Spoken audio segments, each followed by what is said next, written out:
Valtyr, vous êtes en retard. Les résultats du référendum intergalactique viennent de nous parvenir. Veuillez vous installer, nous allons commencer l'Assemblée. À vos ordres, commandeur. Bien, je serai aujourd'hui le président de l'Assemblée. Avant de voir les résultats du référendum, nous allons accueillir nos invités. En effet, pour la première fois de son histoire, l'ADG accueille les dirigeants des 3 planètes qui la composent. Veuillez donc accueillir le conseil politique colénien au complet. Bienvenue à vous, messieurs les conseillers.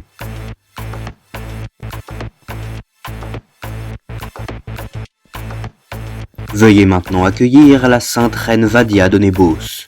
Puisse cette assemblée vous être agréable, votre majesté. Et enfin, veuillez accueillir le président terrien Michael Arcos, qui nous fait l'honneur de sa présence.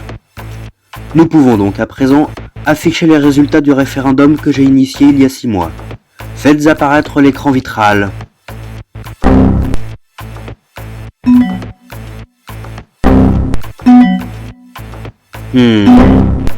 Je crois que nous rencontrons quelques petits problèmes techniques.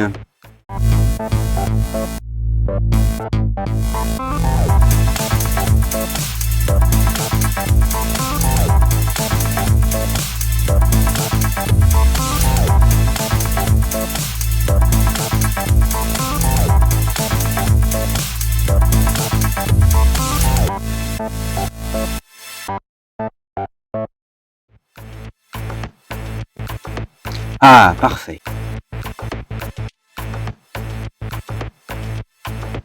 Le peuple s'est exprimé. Nous allons donc préparer la mise en place de cette nouvelle république. Je m'oppose à cette décision. Nébos restera une sainte monarchie à jamais. C'est le peuple qui a fait ce choix, votre majesté. Vous devez l'accepter. C'est un scandale. Le peuple de Nébos a majoritairement voté contre ce changement politique. Mais nous étions tous d'accord pour dire que c'est le résultat total du référendum qui compte. Je suis désolé, sainte reine Vadia, mais il est trop tard pour faire marche arrière. Très bien. Dans ce cas, j'ordonne le retrait intégral de Nébos dans les programmes de l'ADG. Amiral Doll, rappelez notre flotte. Toute notre armée rentre immédiatement à la capitale.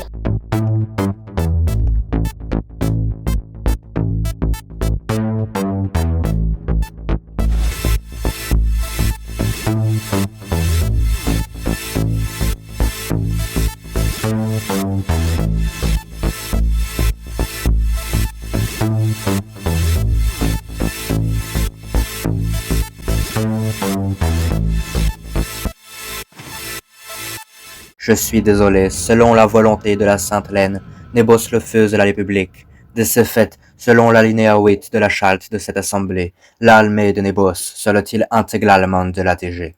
Au revoir, messieurs.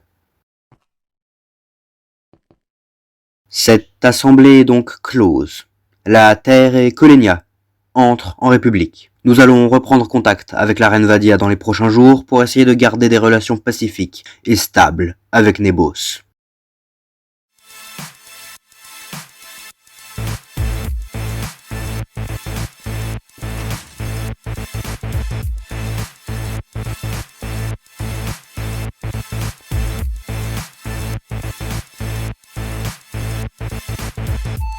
Valtyr, je vous demande d'aller sur Nébos pour réengager la discussion avec Vadia. N'oubliez pas, personne ne doit savoir que Nébos s'est retiré. Mais tous les officiers présents ne seront pas gênés de divulguer ce genre d'informations aux médias. Ne t'inquiète pas, je m'occupe d'eux. Aucune information ne sortira d'ici tant que Nébos ne se sera pas rallié à nous. Mais il faut que tu fasses extrêmement vite, c'est clair ? Vous avez autorisation d'utiliser toutes les méthodes nécessaires pour faire plier la reine. Exécution. Malheureusement, je dois d'abord me rendre sur Colénia, commandeur. J'ai été invité par l'école supérieure pour rencontrer les futurs officiers diplômés. Ne sois pas imbécile. Notre avenir est en jeu.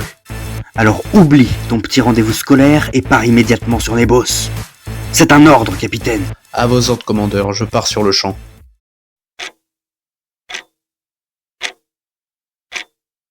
Bonjour, monsieur Zafir. Nous venons d'apprendre que le référendum a été accepté par la population et que nous connaîtrons bientôt la première élection démocratique multiplanétaire. Pouvez-vous nous dire comment sera organisée cette république ? Tout d'abord, les anciens dirigeants ont accepté de faire de l'ADG le gouvernement provisoire pour organiser la République.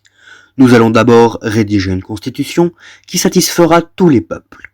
Cette étape risque de durer plusieurs mois, voire plusieurs années. Il faudra donc rester très patient avant de voir venir les premières élections. Excusez-moi de vous couper, mais nous venons de recevoir des informations indiquant que la Sainte Reine de Nébos a refusé le résultat du référendum et que Nébos s'est retiré de l'Assemblée. Est-ce vrai? Baliverne, c'est totalement faux. La Sainte Majesté est sage. Elle ne s'est pas opposée à l'avis du peuple. D'où tenez-vous ces absurdités capillotractées? Ces informations circulent sur le réseau de communication mondial. Tu crois qu'il dit la vérité? Il me paraît vraiment pas honnête, ce mec. Ouais, si tu le dis. Oh. On a quoi là déjà? Étude des espèces galactiques. Bien, où en étions-nous au dernier cours? Nous venions de finir le chapitre sur la nouvelle société lunaire, monsieur. D'accord.